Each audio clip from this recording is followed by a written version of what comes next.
Bonjour à toutes et à tous, et bienvenue sur la chaîne Projet Ventilo. Et aujourd'hui, on continue notre série L'éventail de l'été, avec la sélection de mes films de drame préférés.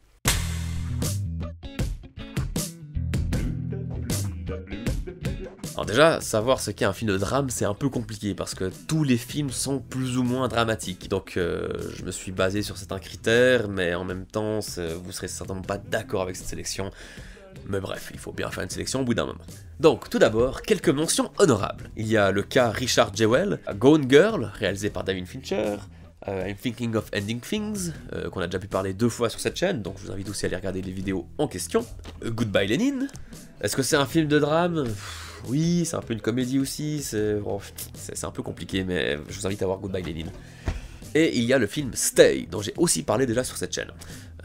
Aussi, est-ce que c'est un drame, est-ce que c'est un film fantastique, c'est un peu compliqué, mais si vous aimez les films entre réel et irréel, comme moi, je vous invite à aller le voir. Maintenant, rentrons un peu plus dans le vif du sujet. Dans mes films dramatiques préférés, il y a American Beauty, de Sam Mendes. Qu'est-ce que j'aime ce film, et son ambiance sonore est extraordinaire.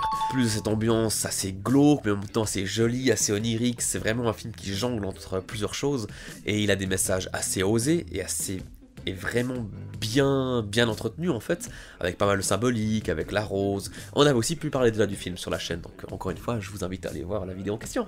Et les acteurs, notamment Kevin Spacey, malgré tous les problèmes récents, ils sont formidables, vraiment. Pour résumer, ça parle de la crise de la quarantaine, ou de la cinquantaine, entre les deux.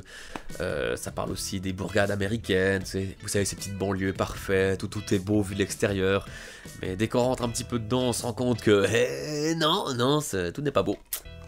Ensuite, nous avons Birdman de Alejandro González Iñárritu. Hey, c'est toujours un peu raciste. Ça, c'est typiquement le genre de film que plus je regarde, plus j'apprécie. J'adore l'ambiance, j'adore le travail sur la mise en scène où tout est un faux plan séquence, on a vraiment l'impression de suivre le héros tout le long dans son périple de ces derniers jours à travers ses réflexions, et puis même si c'est un faux plan séquence, niveau technique c'est absolument extraordinaire ce qui a été fait, et il y a des scènes absolument à couper le souffle avec des effets spéciaux, des objets qui volent, et en plus c'est assez méta sur la carrière de Michael Keaton, donc Michael Keaton qui avait joué Batman. En gros, son personnage veut écrire une pièce de théâtre pour être un peu plus pris au sérieux, parce qu'il a cette icône qui est Birdman, ou Batman, qui lui colle à la peau. Donc c'est assez intéressant. Vraiment, je vous invite à voir Birdman, et la musique, tout en percussion, est absolument extraordinaire. Et dans un autre genre, il y a Mulholland Drive. Est-ce que c'est un drame? Est-ce que c'est pas un drame? Est-ce que c'est un film fantastique? Ou est-ce un film d'horreur? C'est du Lynch, j'aurais pu faire une sélection spéciale Lynch, mais c'était trop compliqué, je me suis dit non, Mulholland Drive pour moi c'est un drame, en tout cas de la manière dont moi je l'analyse.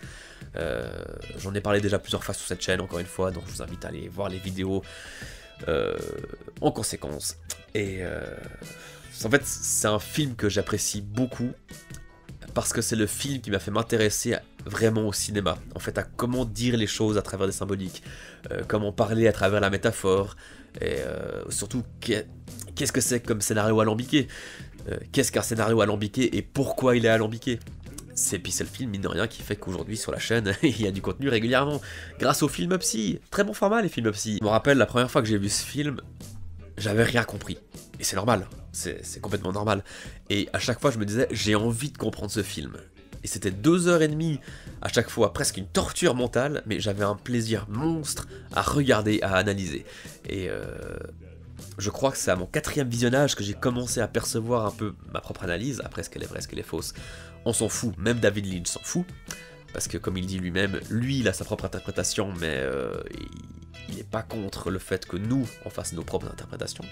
Au contraire, il aime beaucoup. Et j'étais allé voir du coup ce que pensaient d'autres personnes de ce film et leur propre analyse, et il y avait certaines choses qui se rejoignaient. Donc voilà. Mulholland Drive. Mother. Oui, car le dernier film dont je voulais vous parler, le dernier film dramatique dont je voulais vous parler, c'est Mother de Bong Joon-ho, et non pas celui de Darren Aronofsky. Non. Malheureusement, je l'ai pas sur moi, je sais pas où il est passé.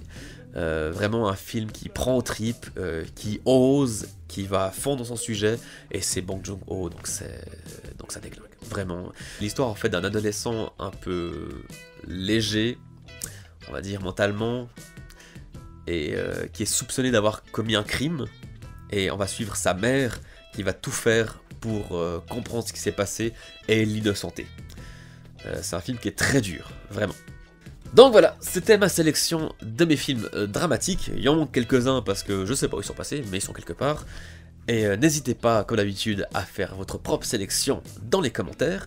Et du coup, on se retrouve tout bientôt pour la suite de l'éventail de l'été. A tout bientôt!